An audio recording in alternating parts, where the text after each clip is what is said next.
Buenos días, Liz. Gracias a usted más bien por la invitación y siempre a las órdenes. No, importante conversar con usted, ministro, el día de hoy. Le agradezco que nos dé estos minutos porque ayer, se hizo un anuncio importante. El MIES lanzó esta campaña Solidaridad sin Mendicidad. Y antes de hablar de los detalles de la misma, quiero hablar de quizás ese balance que tienen ustedes, ¿no? Cada vez sentimos que son más las personas que están en condición de calle. Esto incluye a adultos y a niños que están también inmiscuidos en una especie de trabajo infantil. Hasta el 2021 la cifra era miles, ¿no? Más de 300,000 personas. Quizás hay una cifra actualizada de cómo está la situación en este 2022, que falta mes y medio para que termine prácticamente. Así es, Liz.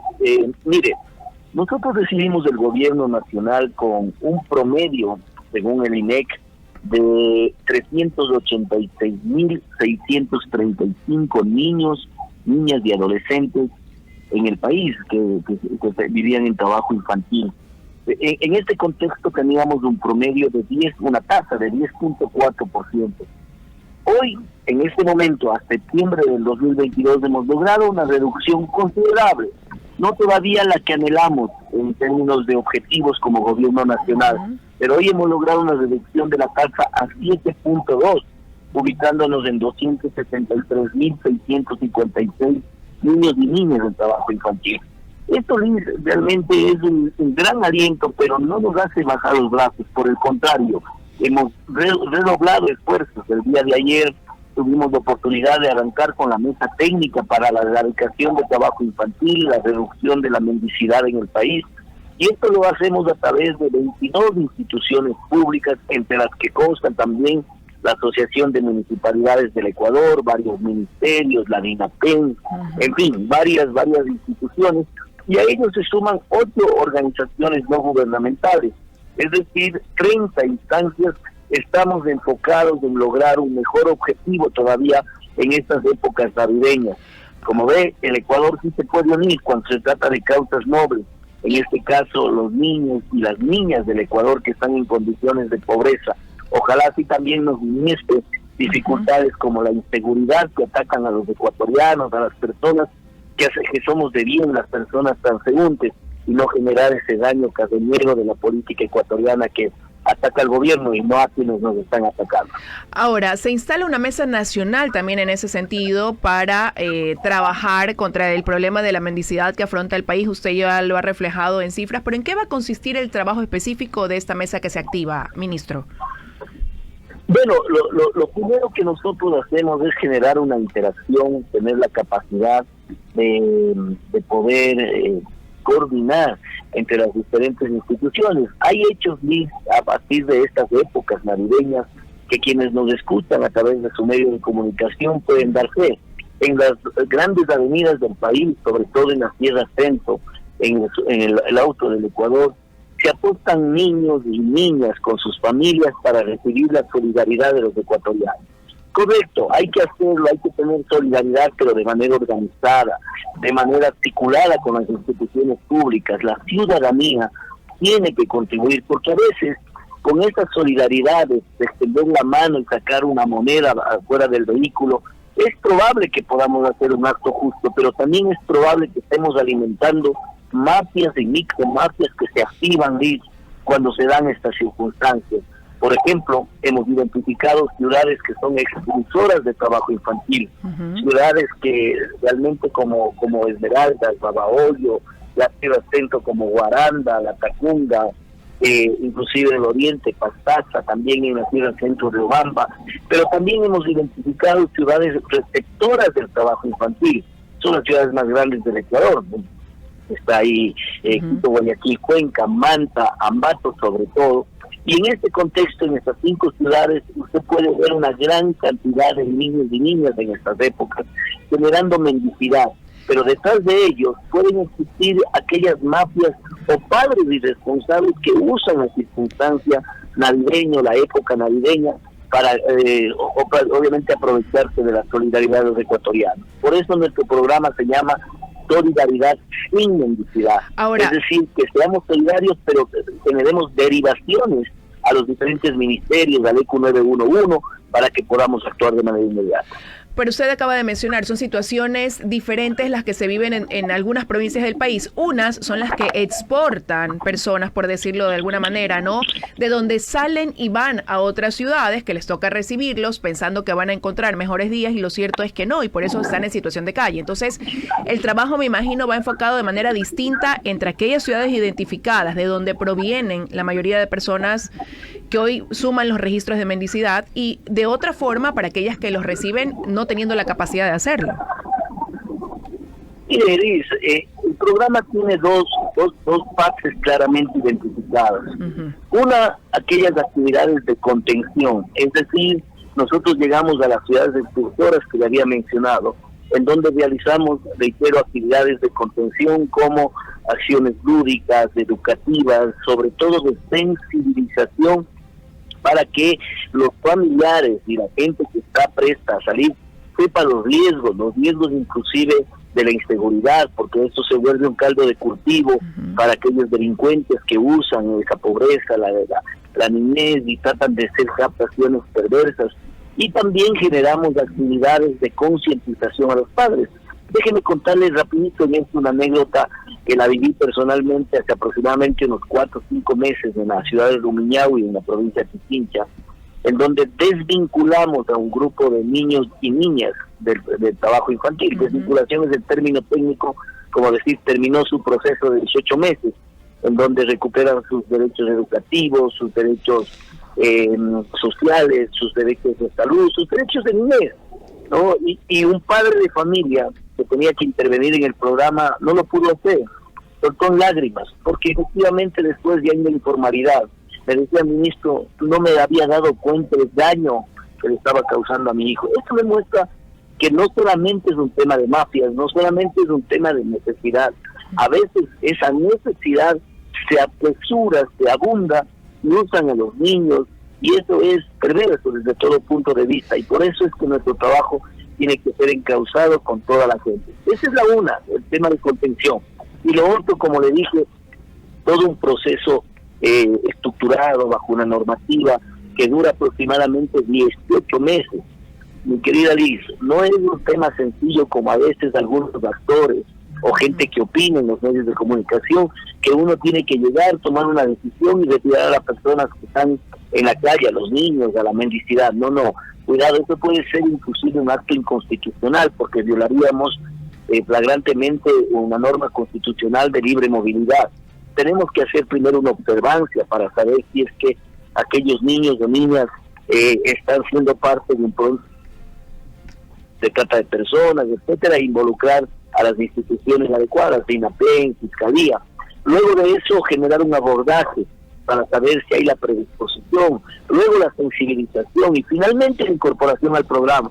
No es un tema tan sencillo como a veces la gente puede interpretar, por eso es bueno que a través de medios de comunicación como el suyo se lo pueda transferir estas realidades, y que sepan que el gobierno nacional y el Estado ecuatoriano, porque participan múltiples instituciones gubernamentales y no gubernamentales, para poder sacar adelante un problema que es de todas y de todos. Ahora, ministro, en base a lo que usted nos acaba de comentar, ¿no? Ayer justo se decía, y para muchos quizás causa sorpresa, decían, dentro de esta campaña Solidaridad sin Mendicidad, no entreguen dinero cuando vean a alguna criatura pidiéndolo en la calle, porque más bien se puede estar fomentando un negocio en los que detrás hay mafias, como usted decía. Sí, se ha conocido de casos de gente que alquila a los niños para pedir este dinero, ¿no? Y de eso hacen un negocio, pero hay gente que lo hace de buena fe. Entonces, partiendo de eso, ¿cómo canalizar esa ayuda de esa persona que sí, que le preocupa ese niño o ese adulto mayor que lo ve en la calle, que sabe que no tiene un hogar, que muchas veces no tiene las 3 comidas? ¿Cuál sería el camino o cómo se lo puede hacer? ¿Qué sugiere usted? ¿Cuál es la indicación o recomendación ahí, ministro? Hola, ¿me escucha, ministro? Estamos teniendo un problemita de audio, perdimos el contacto, quería reconfirmar si es que el ministro nos escuchaba o no.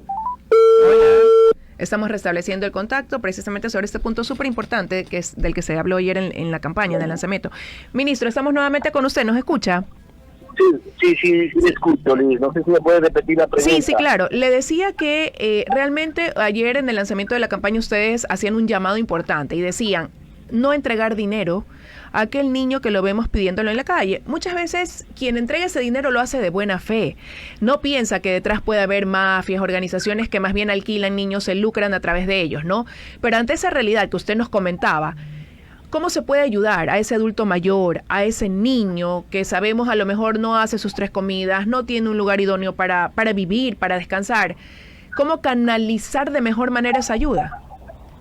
Correcto, Liz. Mire, justamente nosotros planteamos esta campaña porque creo que la sociedad ecuatoriana, por historia, por cultura, por sus propias actitudes solidarias, es una sociedad, perdóneme reiterar, solidaria. Pero esa solidaridad puede ser mejor canalizada, porque probablemente aquella solidaridad se diluye y terminamos entregando recursos a mafias, a perversos y a gente que inclusive propios padres que usan a sus niños cuando deberían ellos estar jugando, deberían estar en su actividad de niño. Pero nosotros intentamos que aquel sector que tenga que la necesidad sea atendido de manera orgánica. Por eso intervienen todas las instituciones. Por eso una de las acciones de la ciudadanía tiene que ser denunciar, informar al ECU 911, a los balcones de servicio del Ministerio de Inclusión Económica y Social, o en cualquier ministerio, porque hoy por hoy el presidente ha dispuesto a los ministerios que no funcionen de manera autónoma. Por ejemplo, nosotros encontramos una madre gestante en el sector vulnerable, derivamos inmediatamente al Ministerio de Salud. Lo propio va a hacer el Ministerio de Salud para con nosotros, el Ministerio de Educación, el Ministerio de Ambiente. Así es que la ciudadanía tiene que ayudarnos informándonos para nosotros empezar a actuar. Es obvio que en estas épocas navideñas van a acrecentarse este número de personas, pero Liz, inclusive debemos tener conciencia de que podemos nosotros generar esa solidaridad a través de los órganos competentes, municipios, juntas parroquiales, a través de fundaciones que están conectadas con nuestro ministerio. Es decir, tenemos mecanismos para evitar que aquello que usted y yo hemos reflexionado hoy finalmente se cristalice, es decir, que las mafias triunfen, que usen a los niños o que los padres de familia terminen usando a los niños para estas épocas navideñas y que penosamente inclusive existan casos como accidentes como sucedió el año anterior en las vías, en donde ciudadanos paran para poder entregar algún regalo o algo y lamentablemente genera un peligro inminente. Por eso ahí también en la mesa está la Agencia Nacional de Tránsito para sancionar a los conductores que paren en la vía para realizar esta actividad, porque eso, más allá de la implícita solidaridad que existe, también existe un grado de irresponsabilidad pública, porque imagínense usted el nivel de peligro. Yo mismo he presenciado que a veces en estas vías los niños salen inmediatamente ilusionados, corren y hemos tenido serios accidentes. Gracias a Dios no hubo ningún fallecido, pero sí atropellados, accidentes de tránsito. Todo eso es lo que intentamos evitar, que intentamos bajar esa dificultad y lograr esa solidaridad que todos queremos, pero sin mendicidad, como dice nuestro eslogan. Sí, no quiero dejar de tocar otro tema importante, ministro. Hoy es el Día Mundial de la Adopción. ¿Cómo está el país frente a esto que realmente para muchos sigue siendo un tema tabú, lamentablemente, hay que reconocerlo? Y para otros, pues era un tema muy complicado por lo engorroso de un trámite que podía tomar 3, 4 años, conllevando un desgaste, haciendo que los niños también se pierdan quizás la oportunidad de ir a un hogar, a un seno familiar. Porque también lo cierto es que mientras más años va cumpliendo ese niño que está en una casa de acogida, más difícil resulta que pueda ser adoptado. ¿Puede quizás decirnos cómo marcha ese tema hoy en el país? Bueno, yo creo que este es uno de los programas de mayor sensibilidad de nuestro gobierno, mi estimada Liz.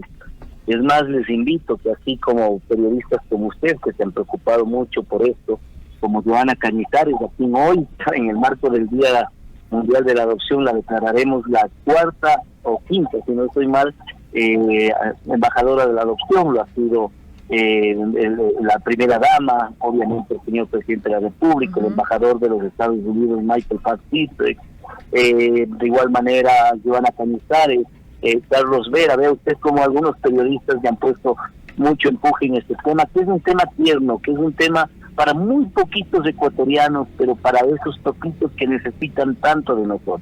Quienes visitan una casa de acogida pueden entender cuánto significa acelerar los procesos de adopción para que logremos este objetivo de disminuir esos 3, 4 años que usted menciona a no más allá de 9 meses, que es la misma temporalidad que tenemos los padres en gestación natural, tiempo para aprender a ser padres, ¿no?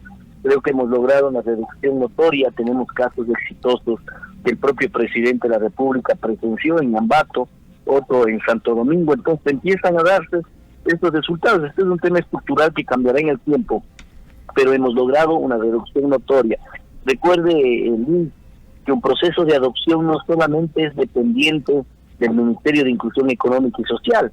Hay momentos, y lo que les llamamos en esta temporalidad, puntos de pausa. Son aquellos que interviene ya la justicia, en donde nosotros no tenemos capacidad. Ellos tienen tiempos también determinados, pero a veces los tiempos no se respetan y se van mucho más de lo normal, se quedan meses ahí y ahí tenemos punto de pausa. Otro, que por ejemplo en la calificación de la familia idónea, si es que los profesionales requieren que se haga un tratamiento psicológico a la pareja, también es un punto de pausa, porque tenemos una temporalidad definida, pero por precautelar la integridad del niño, porque para nosotros eso es lo fundamental, no son los padres nada más. Yo diría sobre todo los niños, como lo que determina la propia Constitución en su artículo 44. Requiere una temporalidad adicional, pues hay que esperar el tiempo prudente. Pero en términos generales sí, hemos dado un gran paso con este programa denominado Abrazo de Adopción, que realmente es un ejemplo a nivel de Latinoamérica y que queremos consolidarlo de manera permanente, día a día, y ojalá tengamos este apoyo, que en medios de comunicación se debata, se discuta, se comente temas como estos que antes no se lo hablaba. Era un tema aisladísimo, perdónenme decirle, era más fácil saber los trámites, los procesos y los hechos para las adopciones, que también son importantísimas, de los animalitos, pero de un niño no se sabía nada. Usted, previo a nuestro gobierno, y lo digo con mucha franqueza, usted preguntaba en la calle, ¿sabes cómo se adopta un perro? Y era inmediatamente, en cualquier medio de internet usted encontraba información. ¿Cómo adoptar un niño? Nadie sabía. Todos lo rehuían porque decían, esto es un tema de largo alcance, 3 años, 4 años. Hoy hay esperanza, hoy hay algo distinto. Y déjeme contarle una gran noticia, además, en el Día Mundial de la Adopción. De 4 organizaciones internacionales que venían actuando en el país, hoy hemos llegado a firmar ya en nuestro gobierno 16 organizaciones internacionales. Esto nos permite que a nivel mundial también pongan los ojos en la adopción en el Ecuador, sobre todo en los niños denominados de adopción prioritaria. Y que lamentablemente la ley perversamente les llama de difícil adopción. Nosotros institucionalmente le hemos cambiado y le llamamos adopción prioritaria, porque son los niños con discapacidad, hermanos, porque usted no puede adoptar uno solo, sino tiene que adoptar a todos 2 o 3 hermanos que estén en casa de acogida, o 3, aquellos que ya han superado 8 o 9 años, los cuales obviamente no son muy accesibles a una adopción inmediata. Pero las organizaciones internacionales nos ayudan a buscar familias a nivel internacional, idóneas por supuesto, y que empiecen este proceso. Bueno. Así que 16 organizaciones están aquí, y esto es una gran noticia hoy que celebramos el Día Mundial de la Adopción. Qué bueno, ministro. Qué bueno terminar de esta manera también la entrevista con esa buena noticia. Solo para cerrar, porque ya se nos acaba el tiempo, ¿cuántos niños quizás han sido adoptados en este 2022? Mire, nosotros tenemos en este momento en adopción nacionales, es decir, con parejas nacionales, 126, y hemos logrado 5 adopciones internacionales. Exactamente son 131. De los cuales obviamente hemos logrado que estos niños y niñas tengan un hogar. Estamos mejorando constantemente, ojalá a futuro tengamos una mayor cantidad de adopciones, pero es paradójico, ¿no? Mire usted, quisiéramos más bien reducir el número de adopciones, porque esto significaría que se reduce los niños abandonados, los niños de la calle, los niños con maltrato, es decir, es una paradoja el tema de los números, la estadística quizá aquí no debería funcionar. Debería funcionar lo conceptual, es decir, logramos la reducción de los tiempos para que las familias ecuatorianas puedan adoptar y sobre todo nuestros niños y niñas tengan una familia. Sí, definitivamente. Ahí que no aumente el número de niños porque significa que hay niños que están en su hogar de manera segura, recibiendo ese amor, ese cuidado, pero que sí disminuya aquellos que hoy están en una casa de acogida, ¿no? Que llegue el momento en que tengan que dar la noticia de que ya no son necesarias. Sería maravilloso. Pero bueno, gracias, ministro, por haber estado esta mañana con nosotros aquí en WQ Noticias. Que tenga un buen día.